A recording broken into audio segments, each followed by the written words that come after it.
question intéressante, je vais te répondre, te donner mon avis. Donc avant de commencer, petit rappel. Le LMNP, donc loueur meublé non professionnel, c'est un statut fiscal.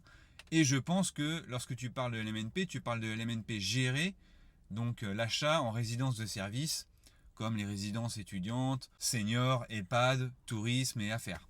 Donc comment ça marche? Concrètement, en fait, tu achètes ton bien dans une résidence qui est gérée par un exploitant professionnel.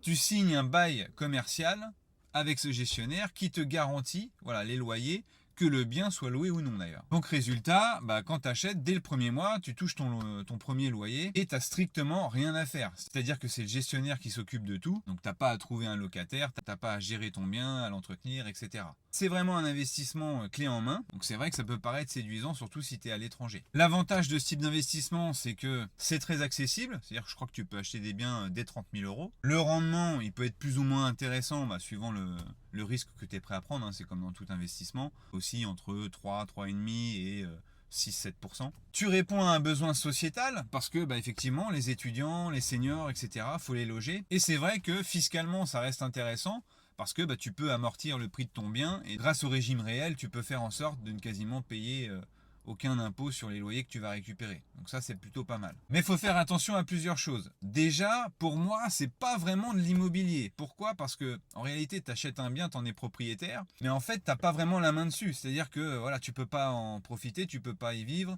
Tu peux pas choisir ton locataire, voilà, c'est vraiment géré à 100% par le gestionnaire. Donc en réalité, c'est pas de l'immobilier classique, c'est pour moi un investissement sous couvert d'immobilier. C'est-à-dire qu'en fait, tu achètes un rendement, donc c'est concret, tu achètes de la pierre, etc.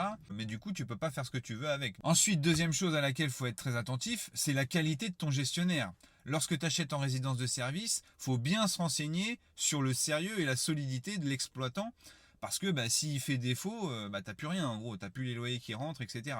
Donc faut bien vérifier dans quelle résidence t'achètes, qui c'est qui exploite cette résidence. Et enfin attention parce que c'est, comme je le disais, c'est pas de l'immobilier classique, c'est-à-dire que quel que soit le temps que tu vas le détenir, généralement à la revente, tu feras peu ou voire pas de plus-value. C'est pareil, ceux qui vont me parler de la réforme sur l'amortissement qui est réintégré dans le calcul de la plus-value à la revente, en réalité, sur le LMNP géré, vous faites quasiment pas de plus-value, donc c'est pas quelque chose qui est très important.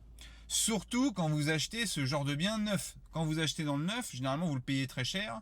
Donc à la revente, non seulement vous ne faites pas de plus-value, mais il peut y avoir une sérieuse décote à la revente. Ça, faut le savoir. Ensuite, c'est toujours pareil. Des LMNP de ce genre, il y en a plein. Donc il faut vraiment faire bien attention à ce que tu achètes, où tu l'achètes, à quel prix tu l'achètes. Parce que, voilà, comme dans tout investissement, c'est aussi très facile de faire une mauvaise affaire.